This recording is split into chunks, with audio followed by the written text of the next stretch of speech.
추수감사 주일입니다. 감사란 느껴야 감사하는 거 아니겠습니까? 우리 감사를 보통 감정적으로 생각하는데 추수감사 절기를 지키잖아요. 그러니까 또 뭔가 강제하는 것 같지 않습니까? 어떻게 생각하세요? 뭔지 강제하는 것 같지 않습니까? 근데 자녀들이 여러분들 생각해 보세요. 자녀들에게 감사할 때까지 기다리십니까? 아니면 감사를 가르치기도 하죠? 억지로라도 감사하게 할 때가 있습니다. 왜냐하면 감사를 모르는 사람은 복이 되지 않기 때문에 가르치는 겁니다.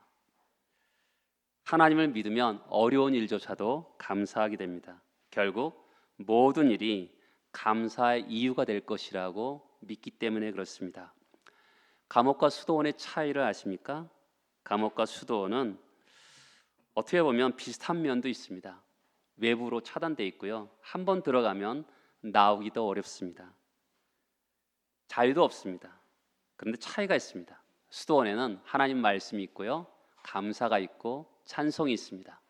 그런가 하면 감옥은 원망과 탄식과 이 불평이 있습니다. 그래서 지옥이죠. 그런데 수도원에 있지만 감사가 없다면 거기에 감옥이 될 수 있고요. 감옥에 있지만 거기에 감사가 있다면 천국이 될 수 있는 것이죠. 하나님 백성에게는 정체성이라는 게 있습니다. 그것은 감사란 것입니다. 골로새서는 1장과 2장에서는 기독교의 어떤 진리와 원리에 대해서 말씀합니다. 3장과 4장은 그 진리와 원리를 우리가 어떻게 살아갈 것인가 이것에 대해서 말씀하고 있습니다. 한번 보겠습니다. 3장 1절에 보면 위의 것을 찾으라 그럽니다. 그렇죠? 우리가 그 진리를 어떻게 살아갈 것인가 위의 것을 찾으라 그럽니다. 그리고 또한 5절에 보면 땅에 있는 지체를 죽이라 그럽니다. 땅에 있는 지체를 어떻게 죽이냐 또 다른 이야기를 하는데 9절에서 보면 옛사람과 그 행위를 벗어버리라 그럽니다. 옷을 벗어버리라. 그런가 하면 10절에 보면 새 사람을 입었으니 새 사람을 입었어요.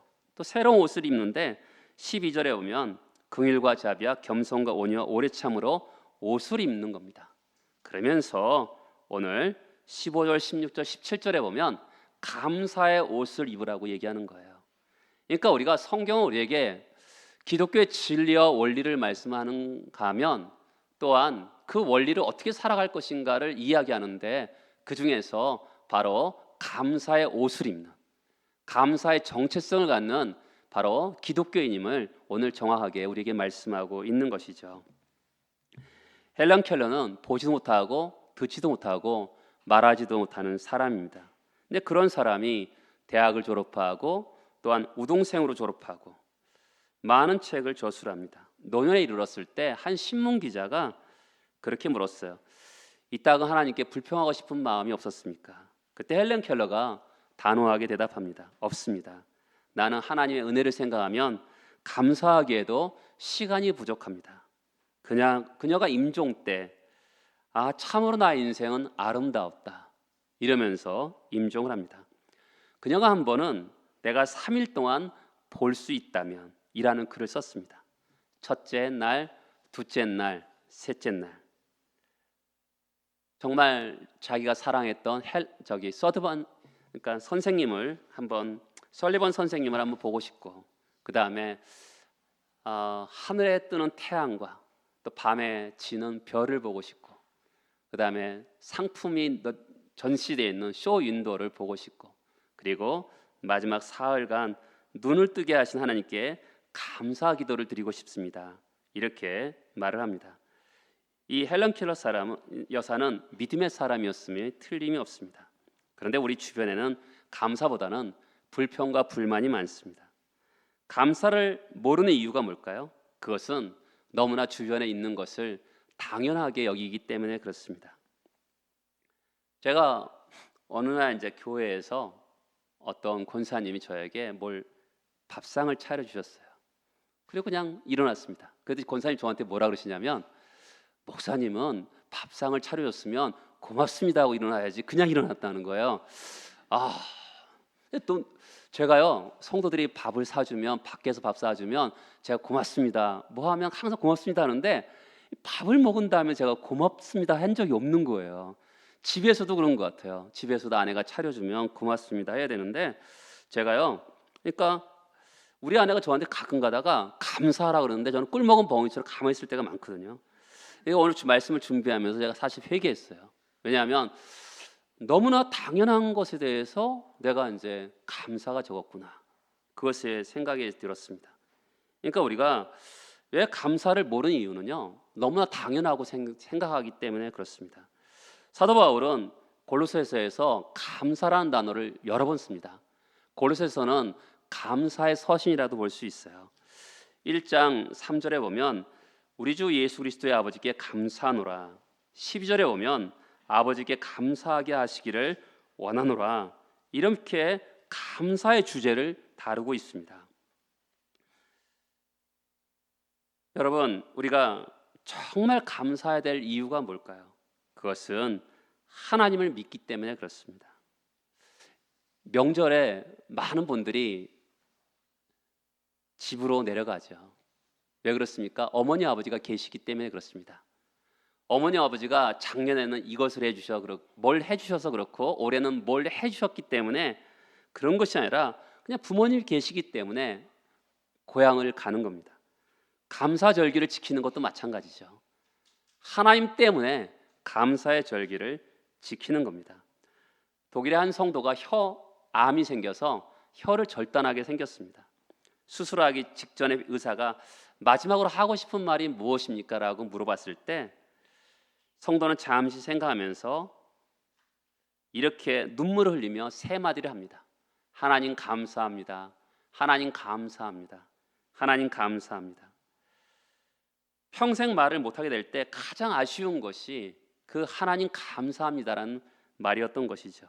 그 말에 의사도 간호사도 가족들도 다 울었습니다. 성도의 감사가 무엇인가 설명할 수 있겠습니까? 감사는요, 영적인 본능이에요. 그렇죠? 내가 하나님 때문에 감사하는 거죠. 오늘 새 구절에는 오늘 15절, 16절, 17절에는 감사라는 단어가 한 번씩 나옵니다. 15절에 보면 감사하는 자가 되라. 명령응용으로 되어 있습니다. 16절에 보면 감사하는 마음으로 하나님을 찬양하고 17절에는 그를 힘입어 하나님 아버지께 감사하라. 강조법이죠. 감사는 그런데 결코 쉽지 않은 주제입니다. 어떻게 보면 영적인 상층부의 삶이 감사의 삶인 것 같아요. 결코 쉽지 않습니다. 사촌이 논을 사면 왜 배가 아플까요? 그것은 내 삶의 만족이었기 때문에 그렇습니다. 왜 남이 떡이 커 보입니까? 비교하다 보면 내 자신이 초라해지기 때문에 그렇습니다. 우리는요, 남이 울 때 같이 울어줄 수 있습니다. 그런데 남이 즐거울 때 같이 즐거워하기 어렵습니다. 왜냐하면 아까 말씀드린 것처럼 사촌이 논을 사고 남이 떡이 커 보일 수 있기 때문에 같이 즐거워하기가 어렵습니다. 감사는요, 오늘 감사 주일이니까 오늘 감사하자 그런 것이 아닙니다. 일회성의 감사는 아닙니다. 아까도 말씀드렸죠. 예수 그리스도를 믿는 진리를 가진 사람들은 어떻게 살아가야 됩니까? 감사의 옷을 입고 살아가야 된다. 그것이 기독교인의 정체성임을 오늘 성경은 말씀하고 있는 것이죠. 그럼 어떻게 감사의 삶을 살아갈 수 있을까요? 세 구절을 한 구절씩 생각해 보자 합니다. 15절을 보시면 그리스도의 평강이 너희 마음을 주장하게 하라. 너희는 평강을 위하여 한 몸으로 부르심을 받았나니 너희는 또한 감사하는 자가 되라. 여러분과 저를 뭐라고 합니까? 평강을 위하여 부름받은 자라고 얘기합니다. 이 세상은 평강이 없는 세상입니다. 평강이 없어요. 이 세상은 평강을 약속을 하지만 명확하게 말하면 평강이 없습니다. 이 평강이 없는 세상에 평강을 위하여 부름받은 사람을 성도라고 얘기합니다. 어떤 평강입니까? 그리스도의 평강입니다. 다르게 번역하면 예수님이 주시는 평강, 예수님 때문에 생긴 평강을 이야기합니다.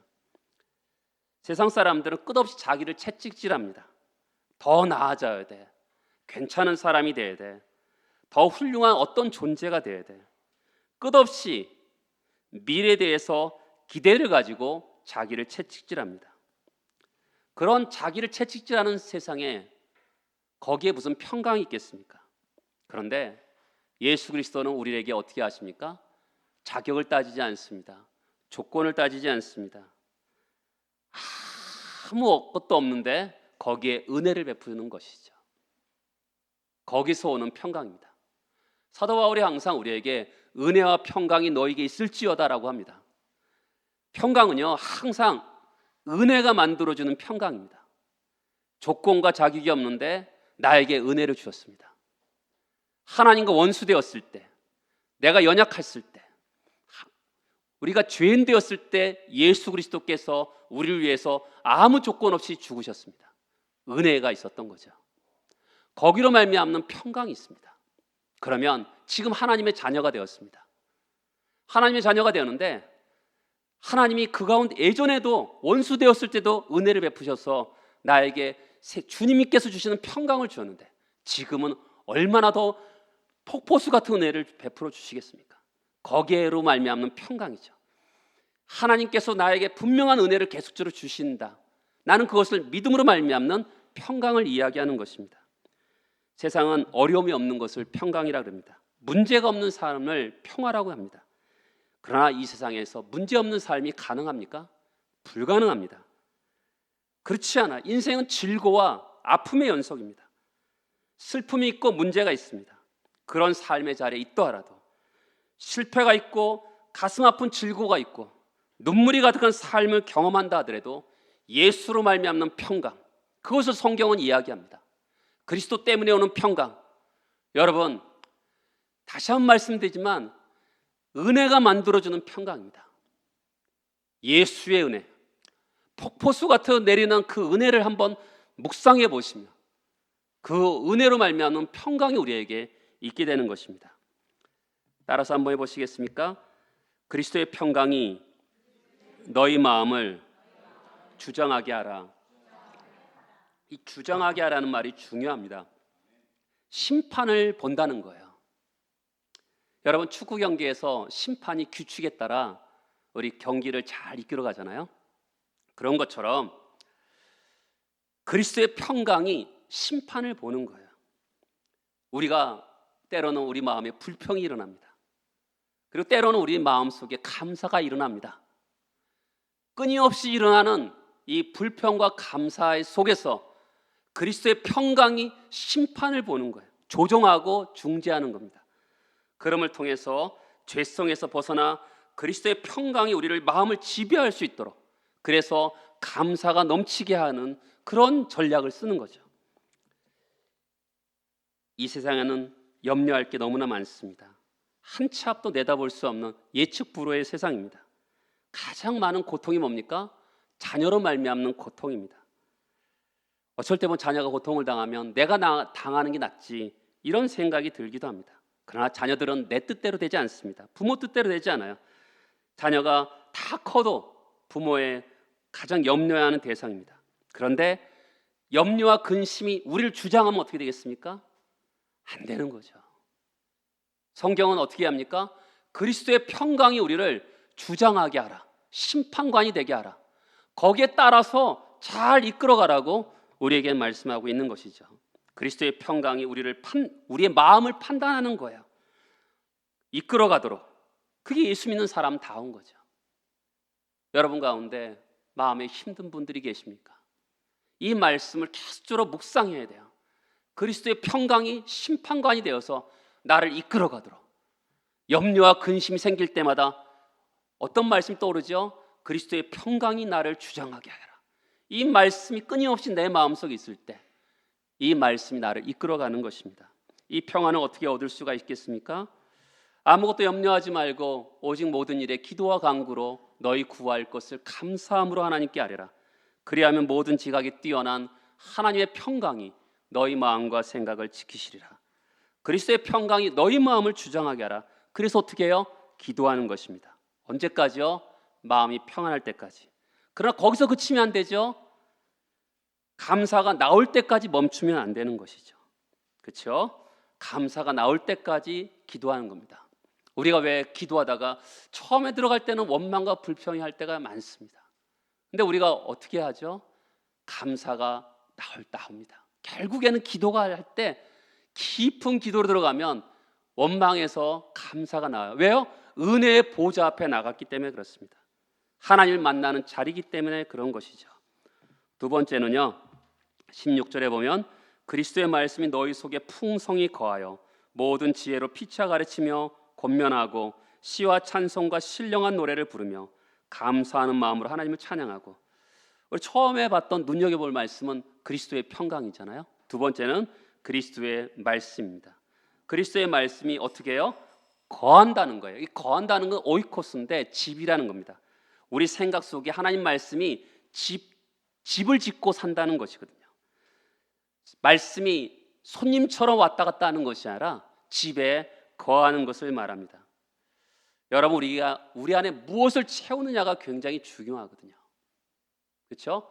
우리가 이 컵에 공기가 있는데 이 공기를 없앨 수 있는 방법은 물을 채우는 방법입니다. 그런 것처럼 하나님의 말씀이 풍성히 거하며 푹 젖는 거예요. 말씀은 능력이 있습니다. 그렇죠? 저는 원래 생각이 단순한 사람입니다. 별로 이렇게 생각이 많지가 않아요.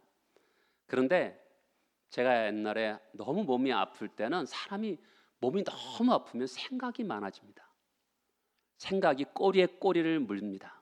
그때 제가 선택한 방법이 뭐냐면 주기도를 하는 겁니다. 너무 단순하고요. 내가 보기엔 너무 어리석었습니다. 그렇지만 방법은요, 제가 살아갈 수 있는 방법은 뭐냐면 그때 이길 수 있는 방법은 말씀에 생명을 거는 것밖에 없었어요. 주기도는 기도면서도 어디예요? 말씀이잖아요. 말씀에 있잖아요. 제가 끊임없이 주기도를 했습니다. 왜냐하면 내가 다 금방 나올 수 있는 말씀은 주기도가 내 입에 배어있기 때문에 끊임없이 제가 그 말씀을 묵상하면서 하늘에 계신 우리 아버지, 어쩔 때는요 끝까지 하지도 않아요. 처음에 간단하게 하늘에 계신 우리 아버지만 계속적으로 합니다. 왜냐하면 제 마음을 이길 수가 없는 거죠. 그 말씀이 푹 젖는 거죠. 그러면서 하루 종일, 언제까지 한 줄 아세요? 제가 몇 년을 했습니다. 하루 종일, 정말 하루 종일 했어요. 그런 가운데 속에서 제가 그 어려운 과정을, 내 인생에 너무나 정말 힘든 과정을 넘어선 적이 있습니다. 이게 뭔지 아십니까? 말씀에 푹 젖는 거예요. 생명을 거는 거예요. 그렇죠? 말씀이란 게 그런 겁니다. 그냥 적당하게 생각하는 것이 아니라, 왜요? 내가 죽게 생겼거든요. 그것을 이길 수 있는 것은 저에게는 그 말씀이 푹 젖어서 저는 승리할 수 있었습니다. 오늘 말씀의 병행 구절이 에베소서 5장 18절과 19절의 말씀입니다. 술 취하지 말라 이는 방탕한 것이 오직 성령의 충만을 받으라. 시와 찬송과 신령한 노래들을 서로 화답하며 너희 마음으로 주께 노래하며 찬송하며라고 합니다. 말씀으로 충만하면 어떻게 되죠? 내면 세계가 지배를 받습니다. 성령으로 충만하면 어떻죠? 우리 생각과 의지를 지배하게 됩니다. 골로새서의 주제는요, 충만이에요. 그리스도의 충만, 말씀 충만, 성령 충만, 예수 충만이 일맥상통합니다. 그리스도의 말씀이 충만하면 어떻게 되죠? 그리스도로 충만합니다. 그리스도의 충만은 뭐죠? 성령 충만입니다. 그리스도로 충만하면 그리스도의 평강이 충만하고 감사가 충만한 것이죠. 여러분, 우리가 감사주의를 맞이해서 이제 앞으로 감사하며 살지, 그런다고 감사 생활이 되는 게 아니에요. 신앙과 현실은요 너무나 차이가 큽니다. 세상에 밀려오는 파도, 수많은 사건과 문제가 일어나면 감사를 곧 잃어버리게 됩니다. 거기에 승리하는 비결은 뭔지 아세요? 말씀을 채워나가는 거예요. 아까 저처럼, 그렇죠? 주기도를 제가 몇 년을 하면서 그 어려운 순간을 이겨냈던 것처럼 제가요 미칠 듯이 외쳤습니다. 속으로 생명을 거는 거예요. 그렇지 않으면 제가 거기서 빠져나올 수 없는 거기 때문에 모든 생명을 걸고 순간순간 말씀에 젖었습니다. 그러면서 말씀이 지배하면서 충만히 거할 때 능력이 생기는 거죠. 하나님 말씀은 능력이 있거든요. 말씀이 채워지면 어떻게 되죠? 16절에 보면 모든 지혜와 가르치며 권면하며 그리스도의 말씀이 풍성히 거하며 흘러넘치게 되어 있는 것이죠. 나도 모르게 다른 사람이 흘러넘치게 되는 것입니다. 말씀이 충분히 채워지면 다른 사람을 도와줄 수가 있는 거죠. 그리스도의 말씀은 지혜로 충만하고요, 사람을 살리는 역사가 있게 되는 것이죠. 그리고 어떻게 합니까? 시와 찬송과 신령한 노래가 터져 나오게 되는 겁니다. 감사하는 마음으로 찬양하게 되는 것이죠. 말씀이 충만하면 어떻게 되죠? 찬송이 터져 나오는 거예요. 말씀 충만은 감사 충만이고, 감사 충만은 성령 충만이고, 성령 충만은 찬송 충만인 것이죠. 그렇죠? 여러분, 하나님 말씀이 충만히 거하면 우리가 결국 감사하는 자가 되는 것입니다. 그리스도의 평강이 주장하게 되면 감사하는 자가 되고요, 그리스도의 말씀이 충만하게 거하면 감사하는 자가 되는 겁니다. 또 세 번째는 17절에 보면 무엇을 하든지 말에나 일어나 다 주 예수의 이름으로 하고 그를 힘입어 하나님 아버지께 감사하게 하라. 예수의 이름으로 하는 거죠. 따라서 해보겠습니까? 나는 예수 라인이다. 요즘 뭐냐면 그거에 고대 시대에는 누구의 라인에 서느냐가 중요했어요. 그 얘기를 하는 겁니다. 예수의 이름으로 하라는 것은 나는 예수 라인이라는 거예요. 제가 여러분들이 이해하기 쉽게 설명하겠습니다. 연예계에서도 라인이 있습니다. 유재석 라인, 강호동 라인 있잖아요. 그렇죠? 정치계에도 DJ 라인, YS 라인이 있었거든요. 그 라인에 서면 어떻게 되죠? 그 라인에 선 사람이 그 사람이 책임져 주는 겁니다. 그러니까 주 예수의 이름으로 하라는 것은 나는 예수 라인이라는 거예요. 그러면 내 삶이 누구에게 달려 있다는 거죠? 예수에게 달려 있다는 거죠. 나는 예수의 줄 쓴 사람이에요. 그럼 예수가 나를 책임지는 것이죠. 감사의 대상이 누굽니까? 바로 하나님이십니다. 모든 선한 것, 좋은 것은 하나님으로부터 오는 거죠. 근데 그를 힘입어 내가 감사할 수 있다는 게 아니죠. 우리에게 하나님이 힘을 주셔야지만이 감사할 수 있겠다는 거죠. 어느 집사님이 어떤 목사님에게 항상 몸이 아프고 아이를 가르치기도 힘들고 경제 형편도 늘 어려워서 목사님 앞에서 늘 죽겠다고 했다 그래요. 어느 날 목사님이 이렇게 권면했습니다. 하나님이 집사님 말씀대로 늘 죽겠다 하면 그 말씀대로 하면 어떡하려고 그래요?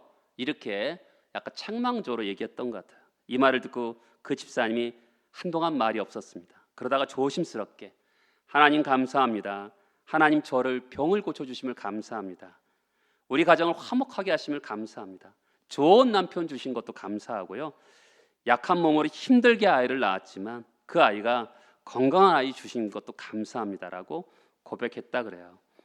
여러분, 받은 은혜도 기억하지 않는데 더 많은 은혜를 달라는 게 말이 되겠습니까? 하나님의 은혜는 폭포수 같은 거죠. 요즘에는 감사 노트를 쓰는 게 유행이에요. 여러분, 감사를 써보세요. 하루에 3가지씩, 아니면 하루에 저녁 1분 동안 하나님 3가지 정도를 매일같이 한번 감사해 보세요. 여러분, 감사는 영적인 최상층의 삶이에요. 그런 삶을 살기 위해서는 감사를 써보는 거예요. 처음에 뭐 감사할 게 있지 않을 수도 있죠. 한번 세보는 거예요. 사도 바울이 지금 어디서 감사하고 있냐면 골로새서는 감옥에서 쓴 서신이에요. 고난과 환난을 당하고 있는데 감사하고 있는데 뭐 때문에 감사하고 있어요? 자 보세요. 15절에 보면 그리스도의 평강, 16절에 보면 그리스도의 말씀, 17절에 보면 예수를 힘입어. 다 감사의 근원이 어디에 있습니까? 예수 때문인 거죠. 그렇죠? 바로 예수 때문에 감사하는 거예요. 지금 환난과 공고가 있고 가난과 굶주림의 연속이지만 그는 예수 때문에 감사하고 있는 거죠. 어디에도 성공해서 건강해서 감사하다는 얘기는 하나도 없어요. 몸이 연약해도 감사할 수 있고 물질이 궁핍해도 감사할 수 있었던 것은 감사의 근원 대신 예수 때문에 감사하고 있는 것이죠. 아까 뭐라 그랬습니까? 우리는 예수 라인이라고 했습니다. 그러면 우리 삶은 예수가 책임지시는 거죠. 예수 안에 있기 때문에 그렇습니다.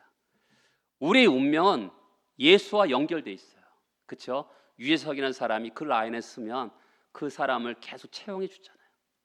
그런 것처럼 그 삶을 책임지는 것처럼 우리도 예수 라인이잖아요. 예수의 이름으로 힘입어. 그렇죠? 예수께서 우리를 책임져 주실 걸 믿기 때문에 당당하고 자신감이 있는 거죠. 예수의 이름 라인 속에 있기 때문에 자신감이 있는 거예요. 그래, 예수가 나와 함께 하시는데 내가 뭐가 두렵나? 나는 예수 라인인데 그분이 나를 책임지신다. 이게 믿음인 거예요. 아무리 힘들어도 찬송할 수 있는 근거가 뭡니까? 예수 때문인 것이죠. 감사로 우리에게 주어진 축복은 뭐죠? 감사해 보세요. 더 많은 감사가 있습니다. 예수가 오병이어로 감사하면서 기도할 때 그 조그만 도시락이 5,000명을 먹이고도 남게 되는 것이죠. 감사는요, 사실은 지금의 상황을 보는 것이 아니라 그 다음에 미래에 일어날 일에 대해서 보면서 감사하는 거죠. 골로새 2장 6절과 7절을 같이 한번 읽어보겠습니다. 그러므로 너희가 그리스도 예수를 주로 받았으니 그 안에서 행하되 그 안에 뿌리를 박으며 세움을 받아 교훈을 받은 대로 믿음에 굳게 서서 감사함을 넘치게 하라. 자, 예수 그리스도를 주로 영접했어요. 그랬더니 어떻게 돼? 씨앗이 심겨졌겠죠? 그러면서 나무에 비교합니다. 뿌리를 박으며 세움을 받아 믿음에 굳게 서서, 그렇죠? 감사함을 넘치게 하라. 우리가 어떻게 감사하는 사람이 될 수가 있을까요? 믿음에 우리를 감사하게 한다는 거죠. 그렇죠? 믿음이 우리를 감사하게 하는 거예요. 굉장히 중요해요. 어떤 것이 믿음일까요? 로마서 8장 39절에 보면 그리스도 예수 안에 있는 하나님의 사랑에서 끊을 것이 없다. 그렇죠? 환난이 와더라도 내가 하나님의 사랑에서 끊을 수 없다. 우리가 알거니와 하나님을 사랑하는 자 곧 그 뜻대로 부르심을 입은 자들에게는 모든 것이 합력하여 선을 이루느니라. 하나님의 주권과 섭리 가운데 속에서 고난이 오던 광야 같은 시간이라도 모든 것이 합력하여 선을 이룰 것을 믿는 거죠. 약속의 말씀을 믿는 겁니다. 믿음이 있으면 감사가 나오게 돼 있어요. 믿음을 강조하는 이유가 뭡니까? 감사는 치유를 낳습니다. 여러분, 불만족을 가지면서 일을 해보세요. 일에 능률이 생기겠습니까? 감사하면서 일하면 그 일에 힘이 받치면서 열매를 맺게 돼 있습니다. 믿음이란 열매, 그렇죠? 믿음이란 열매가 뭐예요? 믿음의 열매는 감사예요. 내가 하나님을 믿습니다. 어떤 환난이 닥치고 지금 어려움다 하더라도 뭘 믿어요? 그리스도 안에서 그 뿌리를 박는 거죠. 계속 저 뿌리가 깊게 내려가는 겁니다.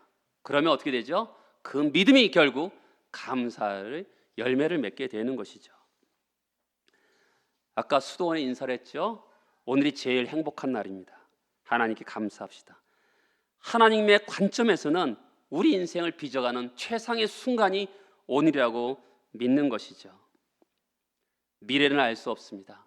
예측할 수도 없어요. 그러나 우리가 하나님이 우리를 미래를 주장하실 것을 믿는 거죠. 그래서 그리스도인들은 어떻게 감사하죠? 미리 감사하는 거죠. 그렇죠? 어떤 것이 이룬 다음에 감사하기도 하지만 미리 감사하죠. 하나님, 저희 인생을 인도하실 줄 믿습니다. 왜요? 그리고 감사하는 거죠. 그분이 분명하게 나를 이 앞서서 인도하실 것을 믿는 거죠. 믿음으로 말미암는 감사죠. 여러분들에게 이런 믿음이 있습니까? 나는 예수 라인이다. 그 예수 라인이 예수가 나를 내 인생을 책임지실 것이고 내가 어떤 순간을 만나더라도 흔들리지 않는 믿음. 우리는요, 바람이 불면 뿌리가 흔들려요. 그러니까 어떻게 하겠어요? 계속 저 뿌리를 깊게 내리는 거죠. 믿음의 뿌리를 내리다 보면 감사가 넘치게 되는 거예요. 그렇죠? 오늘 2장 7절에 감사함을 넘치게 하라. 그냥 감사 조금 하는 게 아니라 믿음이 뿌리를 깊게 내리다 보면 감사가 넘치게 된다고 성경 우리에게 말씀하고 있는 것이죠. 우리가 축복에 대한 눈이 열려야 되는 것이죠. 우리에게 허락하신 구원의 축복, 어떻게 보면 굉장히 불만스럽게 여기는 남편과 아내도 하나님 주신 선물이잖아요. 자녀도 하나님 주신 선물, 교회도 하나님 주신 선물이잖아요. 그때 그게 축복이었는데, 그것이 하나님 우리를 사랑하셨는 건데 그것을 뒤늦게 깨달을 때가 참 많습니다. 영적 세계에서 가장 신앙의 중심은 감사예요. 그렇죠? 감사의 삶은 초월적인 삶이고요. 감사하는 자를 이길 수가 없는 거예요. 감사의 생활엔 비밀이 참 많거든요. 어려운 순간에 감사로 맞서는 것이 중요합니다. 저는 인생에서 어려운 순간에 가장 기도원 생활을 한 적이 있는데 거기는 대부분 정신병자들이 많았어요. 사람들이 말을 함부로 하는 사람들이 많은 곳에서 거기서 잠깐 있은 적이 있습니다. 근데 그때 제가 훈련을 받을 때 어떤 훈련을 받았냐면 무조건 감사하라, 항상 감사하라 그랬잖아요. 제가 어떤 사람이 나한테 공격하는 말을 했어요. 저는 어떻게 반응하죠? 감사. 원래는 인간적으로 어떻게 반응해야 돼요? 저 녀석 뭐라는 거야? 이렇게 반응해야 되지 않겠습니까? 근데 제 속으로 감사. 근데 감사하니까 갑자기 어떻게 제 마음에 어떻게 되냐? 갑자기 내 철 갑옷을 입은 것처럼 꽉 나를 보호하는 느낌을 받더라고요. 어떤 어려움이 오더라도요, 즉시 누가 나한테 험한 말을 한다라도 감사, 이런 마음으로 하면 철 갑옷을 입은 것처럼 나를 보호하더라고요. 먼저 나를 보호해야지만이 그 다음에 응대를 할 수 있지 않겠습니까? 감사라는 것은 어려운 순간을 감사로 맞이하면 승리할 수가 있는 거죠. 상황을 우리가 바꿀 수 없어도 마음의 태도는 바꿀 수 있는 거거든요. 항상 하나님께 감사를 드려보세요. 사실 우리 인생에 어쩔 때는 나는 왜 이렇게 어려운 순간이 많을까? 여러분도 각자 그런 생각이 들지 않아요? 나는 욕과 같다, 이런 생각이 들지 않습니까? 어떻게 보면 가정도 어렵고 사회도 어렵고 경제적인 어려움도 심하고 마음도 어렵고 기쁠 일도 없고 미래는 항상 불안하고, 이때 필요한 게 뭘까요? 감사 신앙인 것이죠. 어려움이 닥칠 때 하나님의 은혜를 생각해 보는 거죠. 내가 이 어렵지만 예수 그리스도의 십자가의 구원의 은혜가 사라졌습니까? 하나님께서 아버지가 되신 게 취소가 됐습니까? 성령께서 떠나셨습니까? 하나님 나라가 사라졌습니까? 하나님의 은혜는 내가 시험 당하는 것보다 훨씬 더 큽니다. 이것을 깨닫고 나면 감사가 되는 거죠. 감사가 나오면 시험에서 이길 수가 있어요. 여러분, 순간순간 세상은 요동칩니다. 오늘 어떻게 하라 그래요? 그리스도의 평강이 너희를 주장하게 하게 해서 감사하는 자가 되라. 그리스도의 말씀이 풍성히 거하여서 푹 젖어서 감사하는 자가 되라. 그를 힘입어 예수 그리스도 때문에 하나님께 감사하는 자가 되라. 믿음으로 굳게 서서 믿음의 뿌리를 깊이 받아서 감사하는 자가 되라. 기도하면서 감사로 하나님께 아뢰라. 이렇게 오늘 말씀하고 있는 것이죠. 여러분, 감사를 놓치면 이 세상에서 실패하게 됩니다. 감사하면 승리하게 되어 있습니다. 평강과 감사는 서로 연결고리가 있어요. 그리스도의 평강이 우리를 주장하면 감사하게 되지만, 감사하면 그리스도의 평강이 우리를 이끌어가게 되어 있습니다. 신기해요. 그것은 예수 그리스도를 믿는 사람들의 가장 깊은 선물인 거죠. 여러분, 오늘부터 저녁에 한번 감사 노트를 적어보시고 감사의 기도를 매일매일 해보세요. 기적이 일어날 것입니다. 여러분 인생의 가장 귀한 추수감사절이 되기를 소망합니다. 다 같이 일어나셔서 기도하시겠습니다.